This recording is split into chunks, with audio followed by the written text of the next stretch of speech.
I'll play this song first.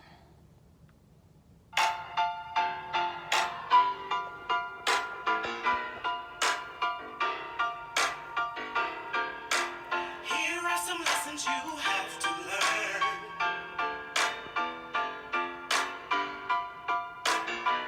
Ooh,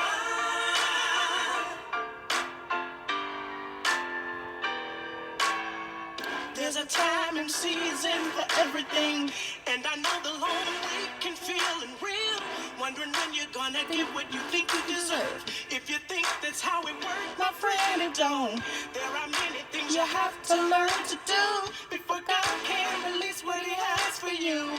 While you're waiting on your blessings, work on yourself. That you gotta learn. You gotta learn how to kneel and pray. You gotta learn to not complain. You gotta learn to ignore the mess. You gotta learn how not to stress. You gotta learn to watch your thoughts. You gotta learn to watch your mouth. You gotta change what's in your heart so you can hang on in there. Understand, God knows what you want, and He also knows what's in your heart. If He give it to you now, you may crash and burn.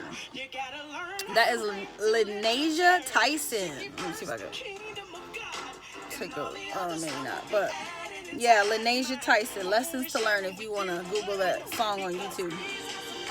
I had to learn. So I chose this song because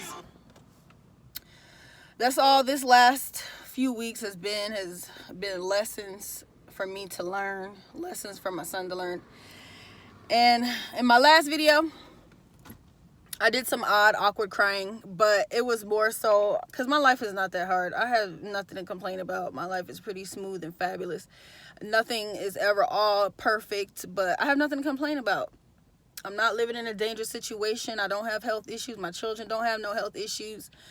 We're not struggling financially. We ain't millionaires, but we got everything we want, need, and then some. So I have really nothing to be sad about. I was more crying because, you know, no matter how awesome your life is, you still have those days where you feel like things are heavy, and the only way I could turn to is the Lord, and he always takes that weight off if I just take a minute to listen to Him and see what it is He has for me to do and what He has to say to me that day. And so recently, I've been dealing with, like I said, I have teenagers, and I've been dealing with my 14-year-old son, great kid, very smart, but he's still a teenager. He's still a teen, and no matter how good he is, he still is susceptible to the influences of his environment. And here in Colorado, weed is easily accessible to everyone. So that's what we've been dealing with. I'm gonna have him tell you in his own words what he's been doing. So, you know, the Lord gave me wisdom how to deal with him. I should have been dealing with him long time ago, but I be lazy. People can say whatever about parenting, and I just was lazy. I did not feel like, I just, life is it's so easy now. You give them electronics and you go on about your business, and that's what I've been doing, letting them play on a computer. They don't have homework. Letting them play on the damn PlayStation, on their phones, laptops. They got everything. So just letting them do whatever. But in the end, I end up seeing the consequences and really regret getting them all that stuff. Really regret getting them the phones.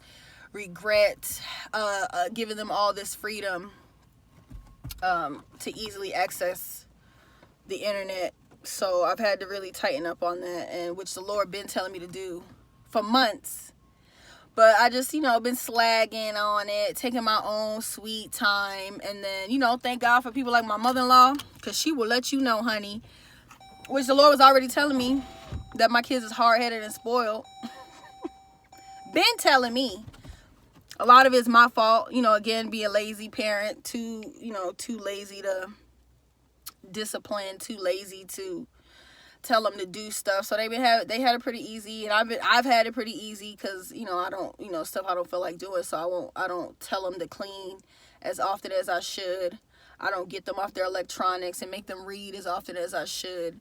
And for a while I only did it when I felt guilty, when it felt like, oh, they really hadn't read in a while, they haven't cleaned in a while, so maybe tell them to do something today.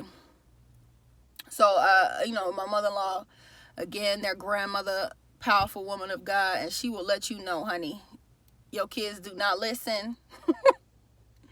And she didn't say them exact words. She have her own way of saying things, and I appreciate it. But it was just confirmation what God was already telling me to do. But I didn't feel like doing it. I didn't feel like doing it right away. I was taking my time and slagging on it. So, but now circumstances have arisen that have forced me to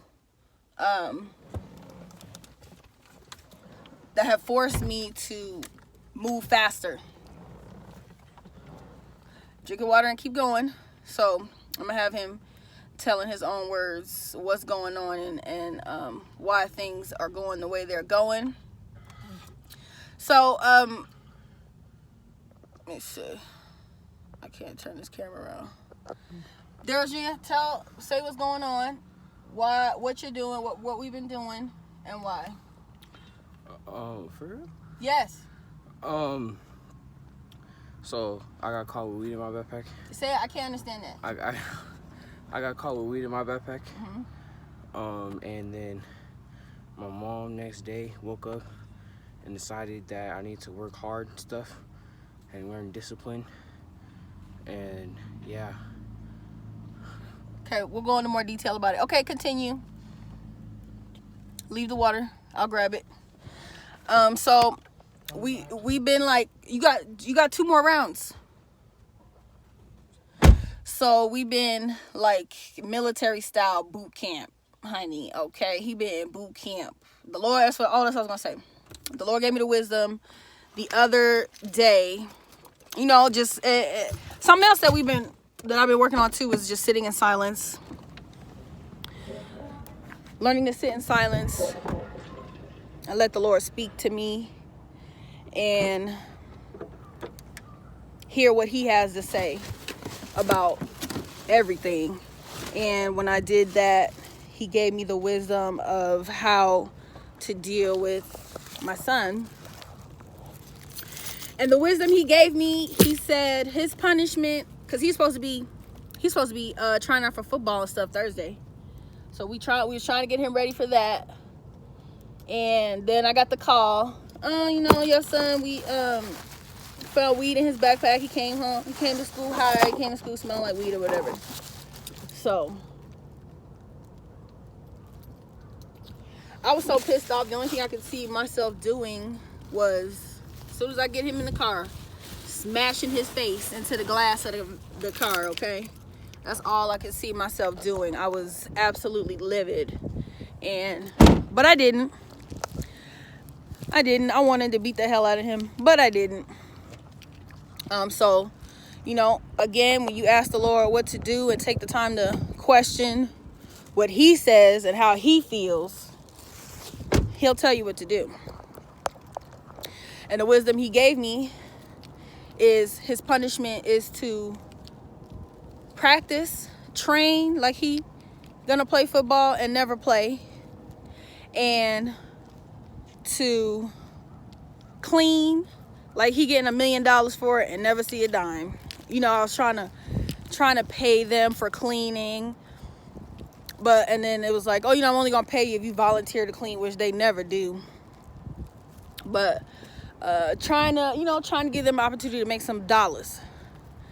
But they don't appreciate it. My oldest daughter was very appreciative of her blessings, very appreciative of how well she was treated and being spoiled. She appreciated it. Not perfect, still got on my nerves, but she at least did what she could to show that she appreciated what we did for her. These two, I don't know, and I don't know. They still good kids. They sweet, but I don't know if you can make people think about others. I don't know if you could do that, but we working on it, and I'm working on myself, training myself to better train my children. So that's what we've been doing. And I just want to mention too what I was saying earlier about the power of just sitting in silence. The Bible says to be still and know that I am God. And I had to really think about what that meant.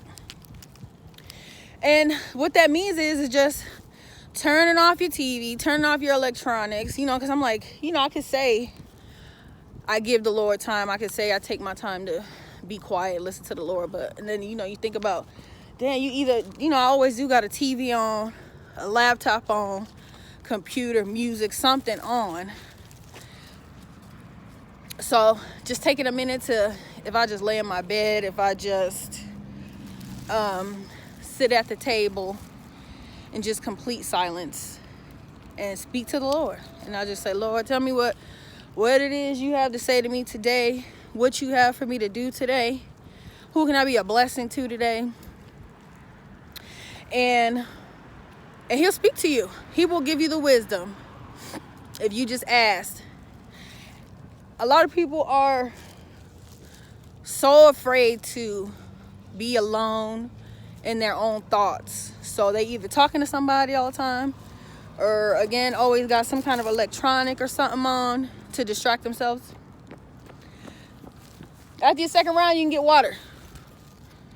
Trying to do, constantly having to do something to distract themselves. And so that they're not in their own head. And like I said, people don't want to be in their own minds because our own minds attack us, okay? The first thing our minds want to tell us is what we ain't doing, how sorry we are, how much we done messed up. God is looking at you now. Oh, Lord, he angry with you now. And it's a lie. It's a lie. There's nothing you can do to make God angry with you other than maybe where gay folks trying to make God accept their sin. And I think that would make anybody pissed off, that you trying to tell me that what you doing wrong ain't wrong. And I'm sure it's not just gay folks, but that was just the example that came to my mind. But and I think that's the only thing that would disappoint God, is us trying to make him accept our wrong, accept our sin as right. But otherwise, when you know what you're doing wrong, you know you're doing wrong, and you come to the Lord real, like, Lord, I know this is wrong. I know I ain't living right. I know I'm not doing what you're telling me to do. I need help. Help me to want to do what you're telling me to do. Help me to think differently. That's what I was telling my son this morning. He need to ask the Lord to teach him, show him when to speak up and when to be quiet, because he want to talk. He hurry up and say something when it's a damn lie. He hurry up defend himself when he lying. But when it's time to speak up about something true, he's quiet. And I'm like, bro, you gotta know when to speak up and when to shut the hell up, because you defending yourself in a lie. But you quick to speak up in that. But when you need to say something, you quiet, nothing said, and it'd be like, why you didn't say something? I'm like, okay, whatever. But anywho, God answers all prayer. And if you believe that he cares enough about your life to help you change it, he'll do so. And I've prayed so much as I've prayed things like, Lord, help me to desire only my own husband. Help me to want to be a better mother. Help me to want to no. Oh. Hey.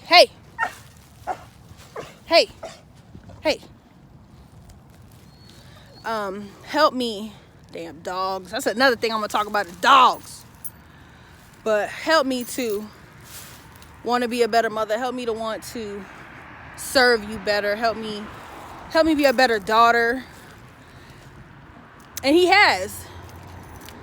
Showing me what to do, showing me how to speak to people, how to be more loving and kind and understanding. How to, because it'd be like, it's hard to be faithful when you feel like you want everybody else but the person you with. So, me praying and asking the Lord to help me desire only him, that's in his will. That is in his will. So why not pray for him to help me with the things that's already in his will? You know, so I was talking to my youngest daughter also about people being, the car is open, people being comfortable with their demons. That's another thing I wanted to say, where we get comfortable with our demonic stuff, our demonic thoughts. We get comfortable with hatred, we get comfortable with jealousy. We act like it's not there. We act like we scared to confront it. We ashamed of it. We're ashamed of, you jealous of somebody. We're ashamed of our desire for somebody that we ain't supposed to be desiring. And it's just as simple as saying, Lord, you know what? I want these demonic things. I know I'm not supposed to. And I know when I first got married, I fantasized about other men all the time. And I used to have dreams. I was not happily married. It wasn't the worst situation, but getting married is hard, okay? Just to anybody tell the truth, it's hard, it's work. But when I was having those dreams, I just say, Lord, I need this right now. I know it ain't right for me to desire another man, to fantasize about other men, but I need this. And it served its purpose until I didn't need it anymore. And then once I matured and grew in my relationship with the Lord, I didn't need that anymore. And he took that, and he took that from me now. So I don't have them desires like I used to. Thank God. But when you comfortable with demons, jealousy, when you comfortable with homosexuality in yourself, when you comfortable with the sin that you desire to do in yourself, guess what? Them demons don't stop there. They say, come on, let's bring some out. So when you get comfortable with one demonic feeling, the devil calling more homies to take over your vessel. And the image that the Lord gave me is somebody, you in the corner, yourself, you in the corner, while these demons is taking over your house. Because you too scared to rebuke them. Get out of my house, devil. Get off me in the name of Jesus. People scared to do that. So they're comfortable with it. And you wonder why you're seeing demons, why you're seeing ghosts and all that stuff, because you're comfortable with devils. So they saying, so we run this. We running this shit. You scary. So we running your life because you don't know how to take over your own stuff. So that's how the devil do. But hopefully, this will be a word to somebody. Rebuke them demons off yourself. You don't got to accept that. Not off yourself. If you don't accept it from somebody else, why should you accept it from yourself? Why should you accept jealousy in your own heart? If you'll be mad if somebody else told you they was jealous of you. You're like, why? But we accept and tolerate demons in ourselves. So just to say, start telling them demons, get off you in the name of Jesus. Get off of me. You don't belong here. This temple belongs to God. And when you do that and you believe that and you fight for what you know is yours, which is your body, your vessel, your mind, should belong to God, demons should not be allowed to take over. So hopefully that's a good word for somebody today. Yeah, that last video was fun and interesting, and I can't wait to see more comments on it. Let me know what you think. Let me know if this was helpful to you. I just wish everybody a blessed day, a blessed week, and anybody who needs prayer is welcome to just put comments down there and let us know what you need prayer for, and we got you. We praying for everybody already anyways. But everybody stay up, stay blessed, and until next time.